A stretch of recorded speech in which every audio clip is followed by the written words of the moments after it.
Okay, hello, and thank you for joining us today. My name is Yongki, and I'm a senior associate at Scott Legal PC. Today's webinar will focus on TM visa sponsorship and requirements. I'll be covering the first half of the session, and then our firm's another senior associate, Dustin Saldarriaga, will take over the second half. Before we dive in, let me briefly introduce our firm and go over a few housekeeping items.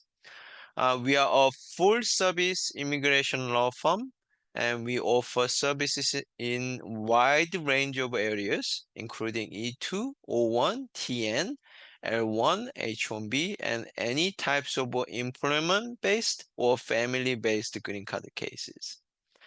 That said, we are especially well known for our excellent work with the TN visas, and we have built a strong reputation in this area. We have processed hundreds of TN visas. Many of them were complicated cases, and we have worked with many employers who did not even have any experience with the TN visa processes.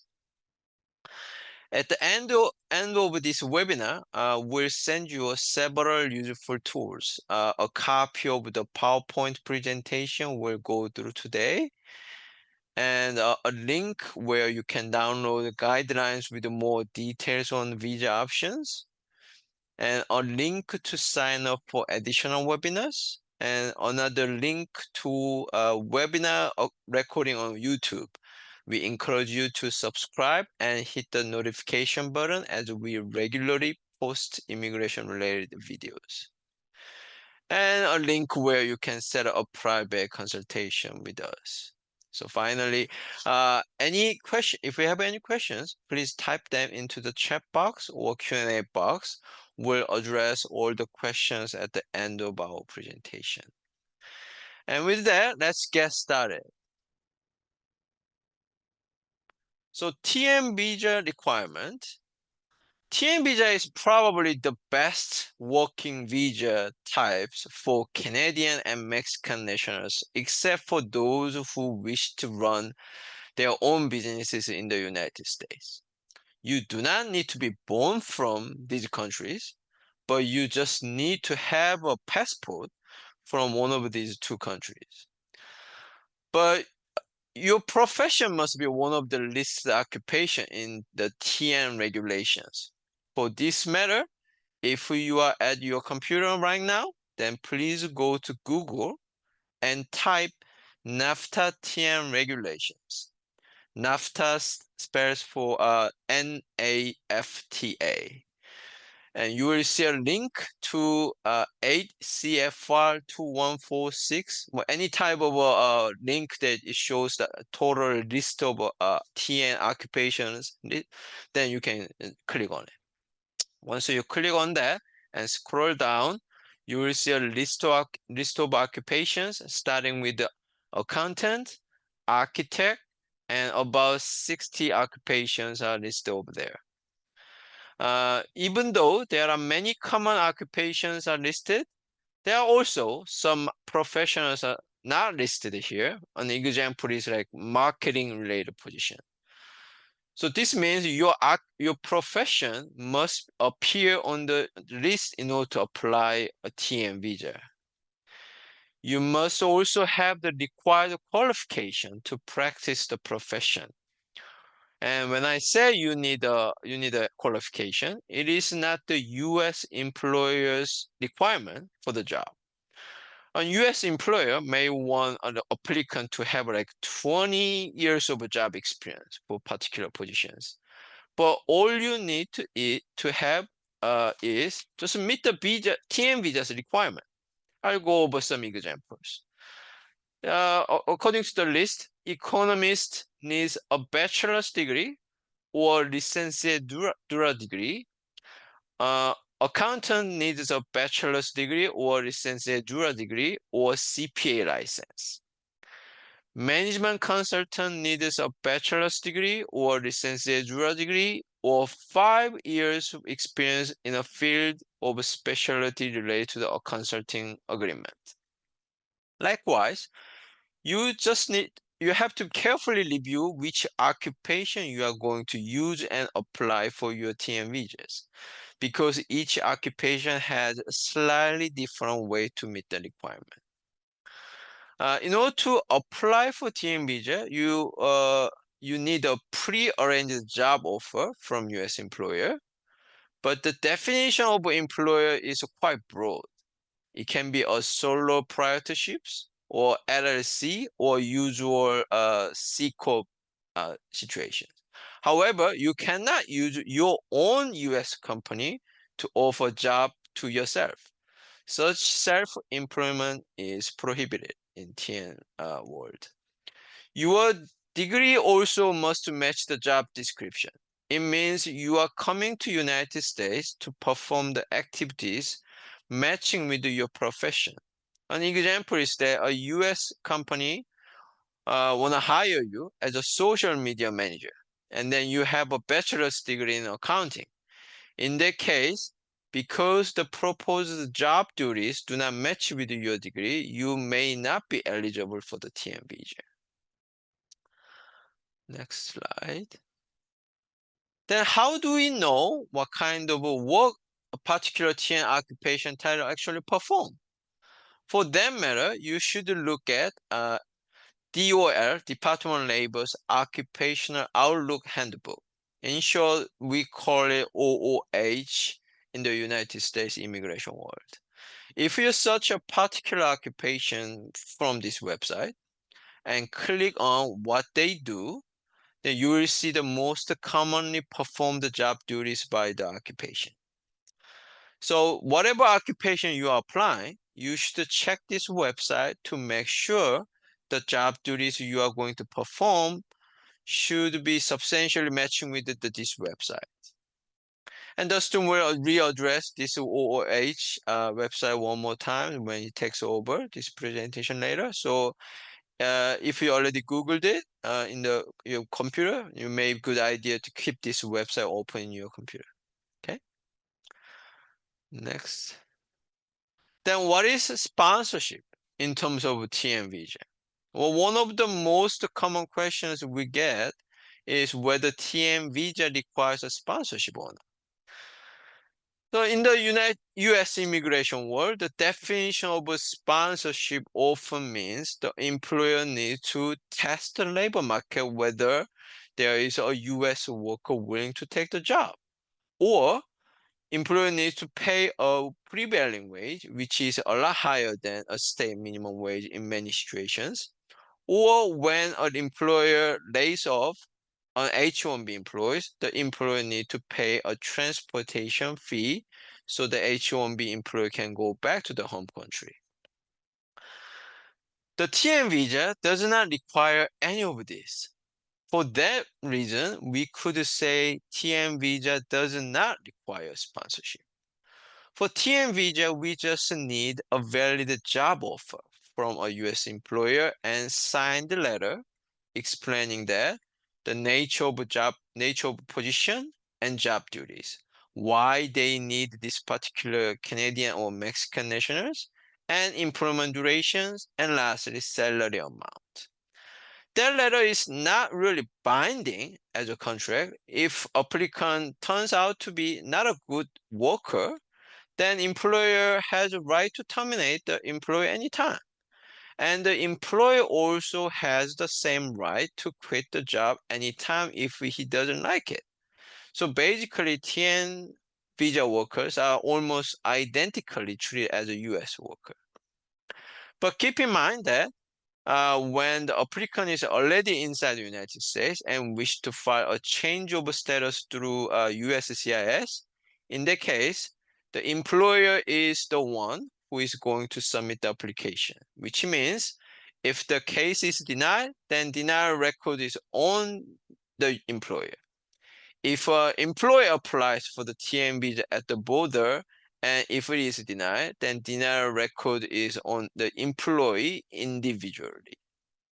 Okay, so with that in mind, let me turn it over to Dustin, who will guide you through the next part of our presentation, and he will cover differences between Canadian and Mexican nationals, as well as some of the more challenging TN visa categories. So please stay tuned. Perfect. Thank you, Yonki.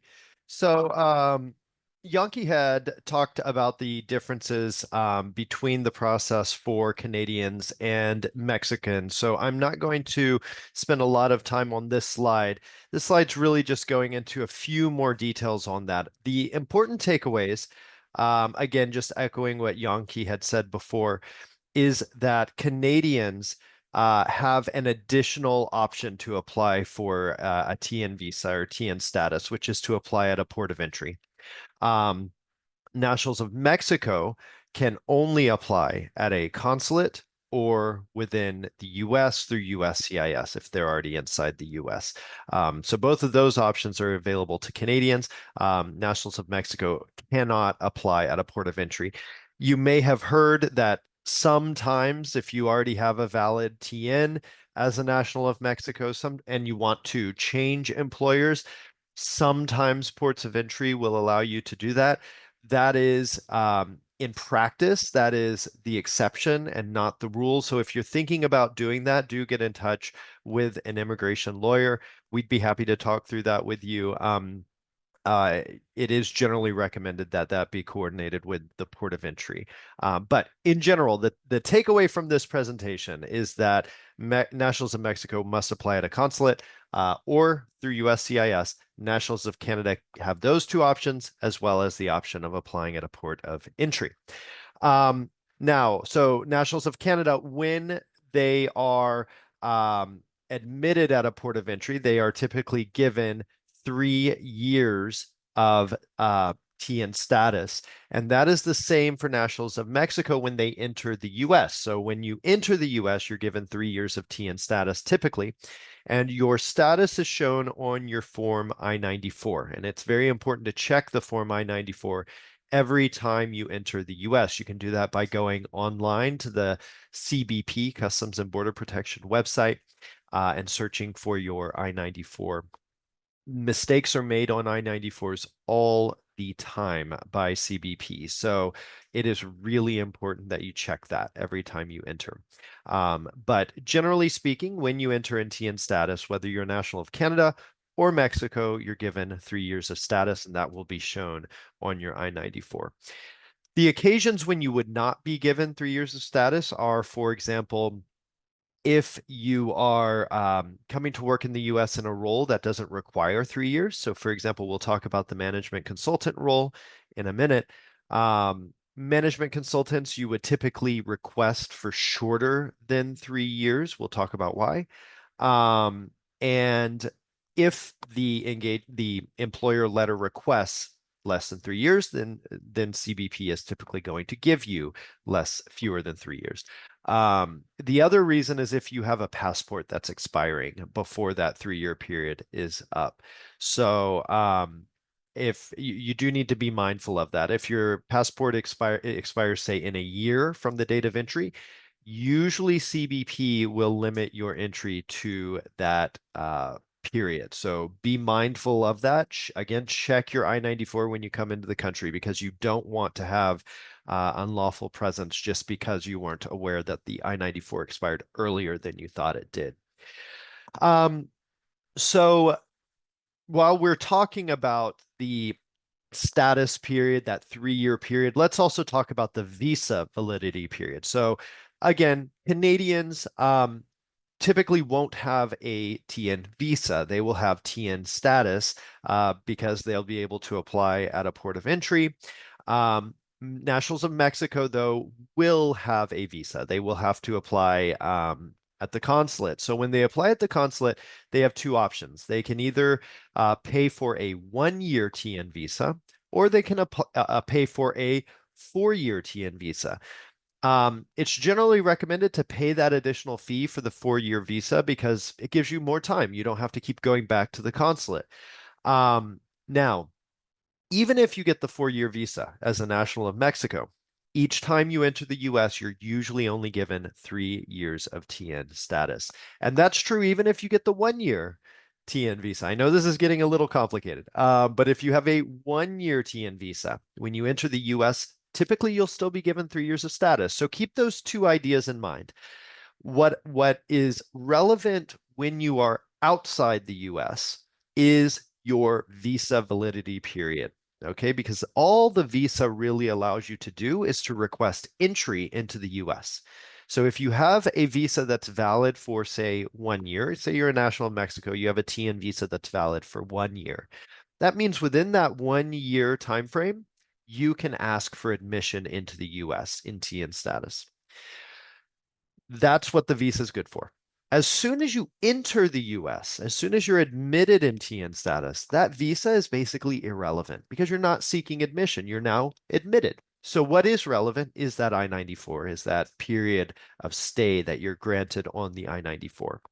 So to take an extreme example, if you are a national of Mexico, you have a 1 year TN visa, you decide to enter on the very last day that that TN visa is valid, which is fine because the visa is still valid on the last day. You should still be granted 3 years of TN status, even if your visa has only 1 day of validity, okay? Because the visa, again, is only allowing you to request admission. And then once you're admitted, you would be given your typical status period, which again is 3 years. All right. So for nationals of Mexico, in certain cases, renewals can be done through mail. You would basically submit your DS-160 application to the consulate, and then they would let you know if you qualify for a renewal by mail. You do still need to be in Mexico when you mail in your passport for the visa. You just don't have to go to the interview. That's what renewal by mail means. You still do need to physically be within the jurisdiction of the consulate, which would be Mexico. And one final point, the one common exception to for Canadians. So again, Canadians applying at a port of entry is by far the easiest option for Canadians. It's cheaper, it's faster, you have an immediate decision. It's a very streamlined process. So nationals of Canada will almost always apply at a port of entry. The scenarios in which they would apply at a consulate are usually when they have a dependent. So they have a spouse or they have a child who does not have a Canadian passport. So if, say, a national of Canada, let's say that an individual was born in India, married a national of India, and then this individual naturalizes, becomes a citizen of Canada. So now they have a Canadian passport, but their spouse has not naturalized. The spouse, let's say, is still a permanent resident of Canada. In that case, the primary TN applicant has that Canadian passport, so they're eligible for a TN, but their spouse, who is a permanent resident of Canada, is not yet a citizen of Canada, doesn't have a Canadian passport, so they would need to go to the consulate to get a TN visa. They can still get a TD visa, which is for the dependent. So you can still get a TD visa even if you don't have a passport from Canada or Mexico, as long as the principal TN has that Canadian or Mexican passport. All right, so that is one of the rare, times when a Canadian would want to go to the consulate, is if their spouse or their child has to go to the consulate for the visa, and the principal is just going to go with them. All right, we can go to the next slide. So now we'll switch gears a bit and talk about some uniquely challenging TN visa categories. So Yongki mentioned the TN regulations earlier in the presentation, and how if you are at your computer, I do recommend you pull these up. Search for NAFTA TN regulations, click the link, and what you'll see is there's actually a list of dozens of professions. So we have veterinarians, accountants, economists, all sorts of roles. So not all of these roles or professions are created equal. Some of them are more challenging to be approved for than others. So right now we'll talk about two of those categories. One is management consultants, the other is economists. They are uniquely challenging for different reasons. So let's start with management consultants. Management consultants, this category is particularly challenging because management consultants is one of the few categories that does not require a college degree. So for nationals of Canada or Mexico who did not get a bachelor's degree or did not get a licenciatura degree, they are almost always going to apply as management consultants, even if they're not actually going to be working as management consultants. So the US government knows that management consultant as a category is a catch-all for anyone who doesn't have a bachelor's degree or a licenciatura degree. As a result, they scrutinize these applications. Now, I will quickly say that there is still a spectrum even within the management consultant category. So there are easier management consultant applications and harder management consultant applications. Easy and relatively straightforward management consultant applications are for individuals who are applying to come to the US to work at a management consulting firm. So, for example, if you work at McKinsey in Mexico City, say, and you are being transferred to work for McKinsey in New York City, that is a straightforward management consultant application. You can come to the US to fill that role at McKinsey in New York City.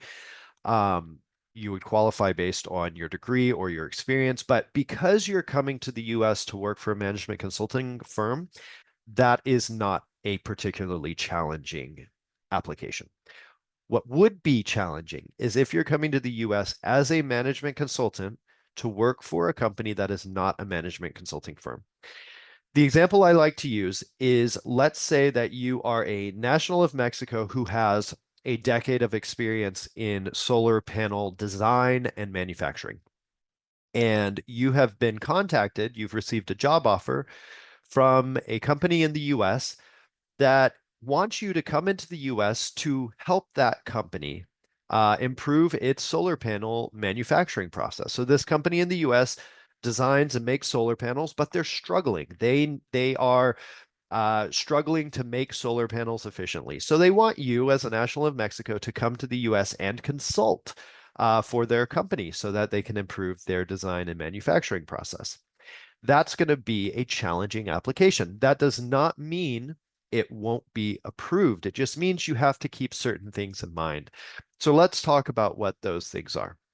The overarching thing you want to keep in mind if you're applying for a management consultant TN to work for a company in the US that's not a management consulting firm is that you really do need to be coming to the US to consult for the US company, to advise them on a specific challenge that they're facing that you are qualified to help them with.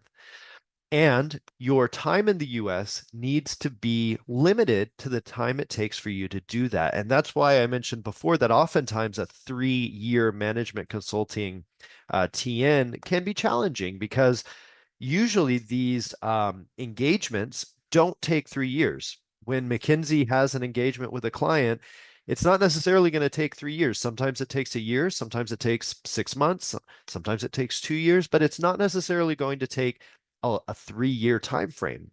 So make sure that the engagement between you and the US company is actually customized to the actual challenge and how long it will take you to advise the US company on that challenge. So the application needs to make that clear. What the challenge is that the US company is facing, how you are the best person to advise, to consult on that challenge, and exactly what you're going to be doing, what the deliverables are in month 3. In months 1 through 3, you're going to do this. Months 4 through 6, you're going to do this. Months 7 through 9, you'll do this. And 10 through 12, you're going to do this. You're going to be paid on those deliverables. That can be laid out in a consulting agreement, which is a good idea if you're doing one of these applications, is actually have a consulting agreement. Actually be paid based on deliverables rather than paid as a W-2 salaried employee. Again, you really just want to think about, what does a consulting engagement look like? When I hire a consultant, what does that actually look like? It does not usually look like me hiring them as a W-2 employee and putting them on my payroll. So you want to be mindful of things like that. And that's what this third bullet under the management consultant category is referring to. So, unless the applicant is coming to work for a management consulting firm, the position must be supernumerary. Supernumerary is a strange word. It's not a common word. What it means is that this should not be a permanent role at the US company. All right. Again, you are coming in as a consultant. That's a temporary engagement. You're not coming in as, a role that they permanently have at the company.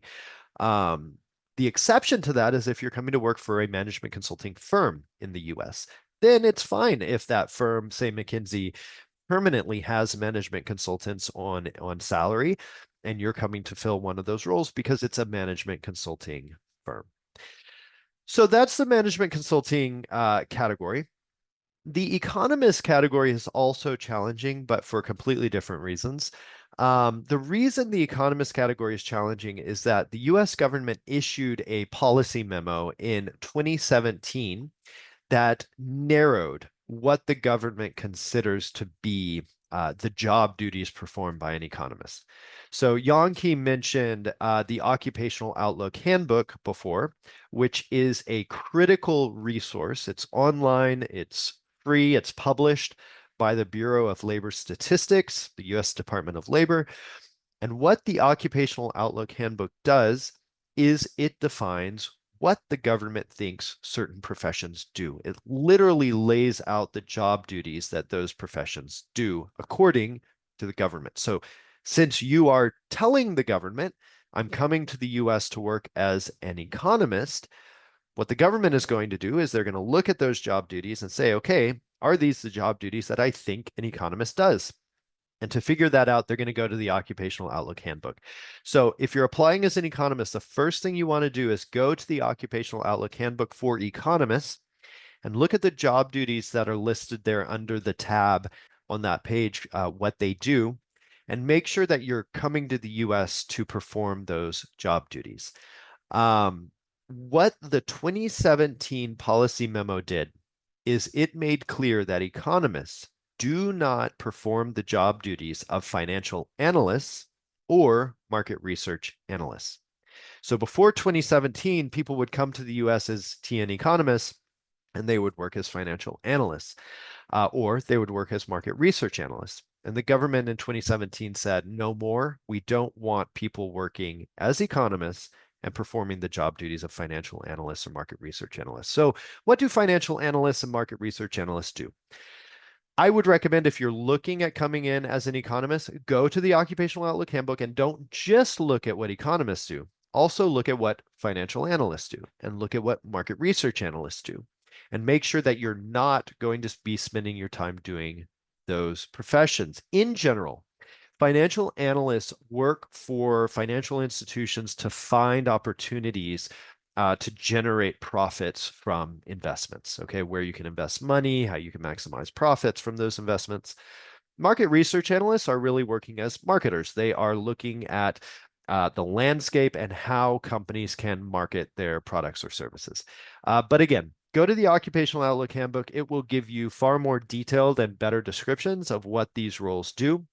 And again, you should not be performing those job duties if you're coming in as an economist. You should be strictly sticking to the job duties that the government thinks economists do. All right, we can move on. So we've talked about the application process in general. So let's get into a few more details, starting with the option that's only available to Canadians to apply at a port of entry. So in general, Canadians can apply at any port of entry, whether that is in an airport, a land crossing. That being said, it is always a good idea to contact the port of entry beforehand just to make sure you're aware of any unique requirements, or if the port of entry is closed to TN applicants, which sometimes does happen. You would basically approach the port of entry, whether again that's an airport or a land crossing, with your TN application. And that is going to be a letter from the US employer with an original signature and with the company's letterhead with their contact information. And that letter is going to talk about who you are as an applicant, who the US company is, why they need you in this role, what TN role you're going to fill, economist, accountant, lawyer, etc. The job duties you're going to be performing in the US, how long you're requesting TN status for, up to 3 years, and how much you're going to be paid. Really just laying out the details of the TN engagement. That all is going to be detailed in the TN employer letter, the letter from the employer. So that letter really is critical. It is going to frame the entire application. In addition to the letter, you need to have original documentation proving that you qualify for the TN position. And as Yongki said, qualifying is specific to the TN regulations. So for example, if the TN regulations require that you have a bachelor's degree, you would want your original diploma. Take it out of the frame, bring it with you to the port of entry. If you're qualifying based on 5 years of experience, say as a management consultant, you need original signed letters from past employers saying that you have that experience. If you're qualifying based on a license, for example, you want to bring that original proof that you have that license. So at a port of entry, original documentation is key. And that's also true at a consulate when we talk about a consulate in a moment. USCIS does not require original documentation, so you can submit copies to USCIS. So you would bring that, your employer letter, your proof that you qualify, to the port of entry. They will review the application, ask you questions about what you're going to be doing in that role. And if you're approved, they'll stamp your passport and you will enter the US and immediately have TN status. Again, check your I-94 online to make sure they didn't make a mistake. But usually they don't make a mistake, even though it happens often. Usually they don't. And you'll be able to immediately start working for the TN employer, the US company. A quick note, some ports of entry are optimized for faster TN processing. So these ports of entry are published online on the CBP website. So check those out. For first-time TN applicants, it can be a good idea to use one of those optimized ports of entry. And again, call ahead to make sure you're aware of the details of any unique procedures or requirements there. So the second way to apply for a TN visa is at a consulate.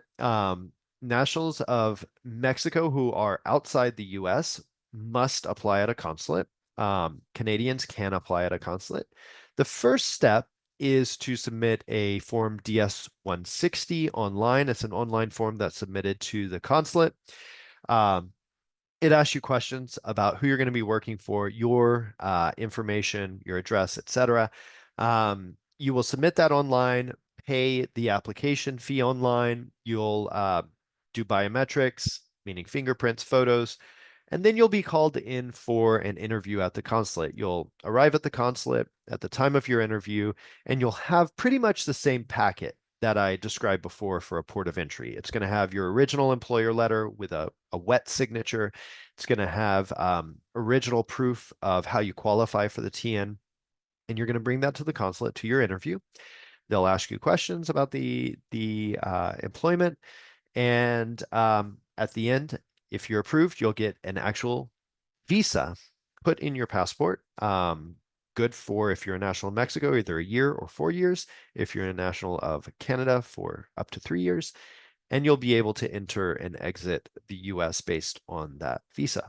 And again, for nationals of Mexico who are renewing, you may be eligible to apply by mail, mailing in your passport and getting the visa that way without going to an interview.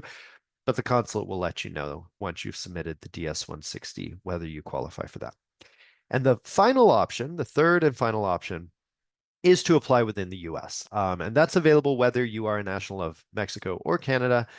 You must be inside the US, and it is the US employer that will file that application. So this is a nuance, which is if you're applying at a port of entry or at a consulate, it is you as the prospective employee that's submitting the application. If the application is denied, that is a denial on your record. You would need to disclose that on future applications. Usually not a huge deal. You would just explain, yes, I was denied. This was the reason. But that would be your denial. As opposed to if you're inside the US and applying through USCIS, the employer is submitting that application. So if there is a denial, it is the employer's denial, not yours. So the employer would file the form I-129 with USCIS. would include the supporting documents, which again can be copies, and would pay the application fee. And if you're approved, in the mail, you would get an approval notice that at the bottom of that notice will have a new I-94 with a new validity period and would say you're now in TN status as of the effective date of that I-94. So that is how that works. We can move on.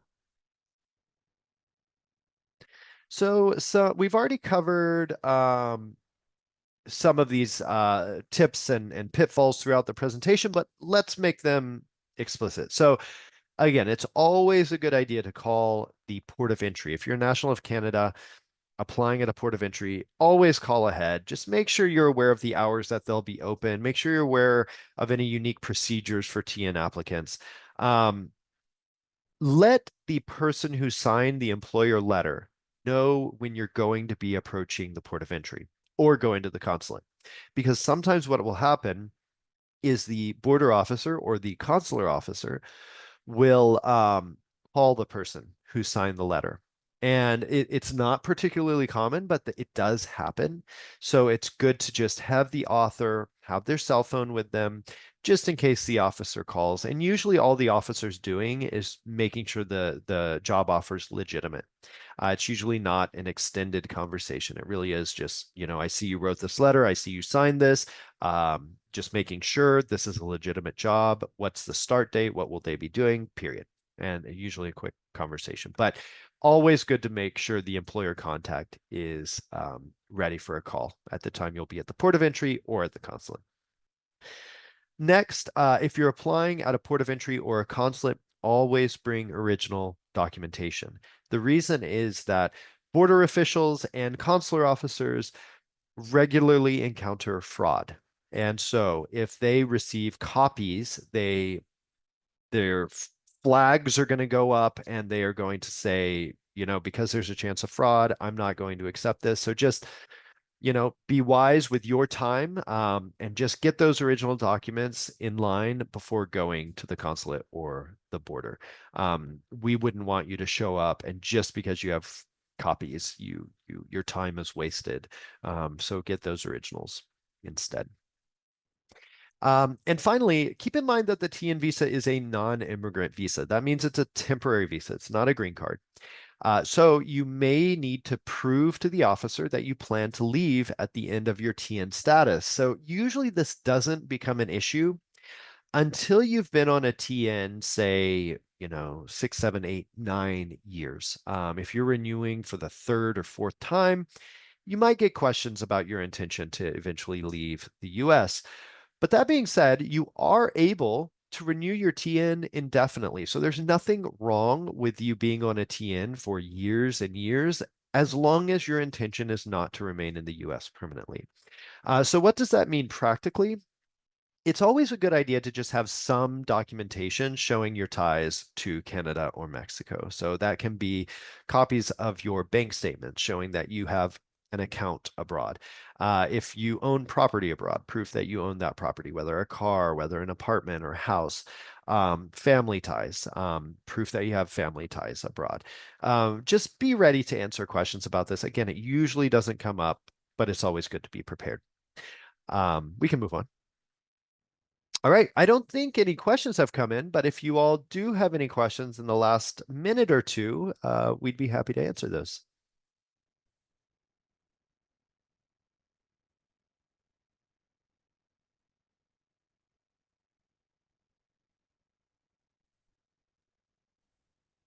All right. So Yongki, I think we can go ahead and wrap up.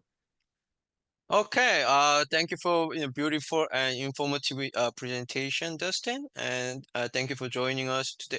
Somebody has raised the hand. Please type your question.